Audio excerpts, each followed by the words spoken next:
Good evening friends. ಸಾಯಂಕಾಲದ ಕ್ಲಾಸ್ಗೆ ನಿಮಗೆ ಸ್ವಾಗತ ಸುಸ್ವಾಗತ.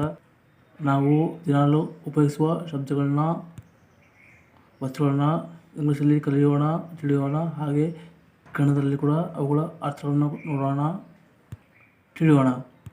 ಈ ಹೊತ್ತಿನ ಮೊದಲನೇ ವರ್ಡು 2784 ಬಿಫೋರ್.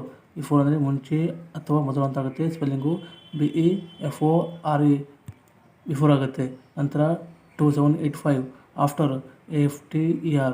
ಆಫ್ಟರ್ ಅಂದರೆ ನಂತರ ಅಥವಾ ಆಮೇಲೆ ಅಂತ ಆಗುತ್ತೆ. 2786 ಮಿಡಲ್, MIDDLE. ಮಿಡಲ್ ಅಂದರೆ ನಡುವೆ ಅಥವಾ ಮಧ್ಯ ಅಂತ ಆಗುತ್ತೆ. ನಂತರ 2787 ಹಿಯರ್, HERE ಅಂದರೆ ಹಿಯರ್ ಆಗುತ್ತೆ. ಹಿಯರ್ ಅಂದರೆ ಇಲ್ಲಿ ಅಂತ ಆಗುತ್ತೆ. ನಂತರ 2788 ಪೇಂಟ್, PAINT. ಪೇಂಟ್ ಅಂದರೆ ಚಿತ್ರಕಲೆ ಅಥವಾ ಬಣ್ಣ ಹಚ್ಚುವಂತಾಗುತ್ತೆ.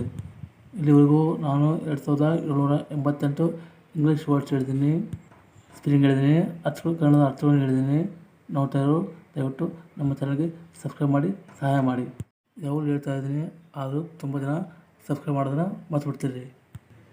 ನನಗೆ ಯೂಟ್ಯೂಬ್ ಹೇಳ್ತಾ ಇದೆ, ಜನವರಿ 2ರಿಂದ ಜನವರಿ 8ರವರೆಗೂ ಅಣ್ಣ ತಮ್ಮಂದಿರು ನೋಡ್ತಾ ಇರೋರು 65%.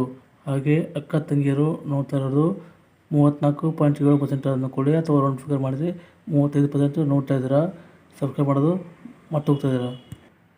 ಆದ್ದರಿಂದ ನಿಮಗೆ ಹೇಳ್ತಾ ಇದ್ದೀನಿ, ರಿಕ್ವೆಸ್ಟ್ ಮಾಡ್ತಾ ಇದ್ದೀನಿ, ದಯವಿಟ್ಟು ನಮ್ಮ ಚಾನಲ್ಗೆ ಸಬ್ಸ್ಕ್ರೈಬ್ ಮಾಡಿ, ಸಪೋರ್ಟ್ ಮಾಡಿ. ಹಾಗೆ ಪೂರ್ತಿಯಾಗಿ ನೋಡಿ. ಮತ್ತು ನಾಳೆ ಬೆಳಗ್ಗೆ ಕ್ಲಾಸಲ್ಲಿ ನಾವು ಸಾಮಾನ್ಯವಾಗಿ ಉಪಯೋಗಿಸುವ ಶಬ್ದಗಳನ್ನ ಇಂಗ್ಲೀಷಲ್ಲಿ ನೋಡೋಣ, ಕಲಿಯೋಣ, ತಿಳಿಯೋಣ. ಹಾಗೆ ಅವುಗಳ ಅರ್ಥಗಳನ್ನು ಕೂಡ ಕನ್ನಡದಲ್ಲಿ ತಿಳ್ಕೊಳ್ಳೋಣ. ಹಾಗೆ ನೋಡ್ತಾ ಇರೋರು ಪೂರ್ತಿಯಾಗಿ ನೋಡಿ, ತಿಳ್ಕೊಳ್ಳಿ, ಬುದ್ಧಿವಂತರಾಗಿ ಅಂತ ಹೇಳ್ತಾ ಇದ್ದೀನಿ. ಕೊನೆಗೆ ನಮ್ಮ ಚಾನಲ್ಗೆ ಸಬ್ಸ್ಕ್ರೈಬ್ ಮಾಡೋ ಸಹಾಯ ಮಾಡಿ, ಲೈಕ್ ಮಾಡಿ ಮತ್ತು ನಿಮ್ಮ ಫ್ರೆಂಡ್ಸ್ಗೆ ಶೇರ್ ಮಾಡಿ. My last word is thank you much. Bye, take care, so soon.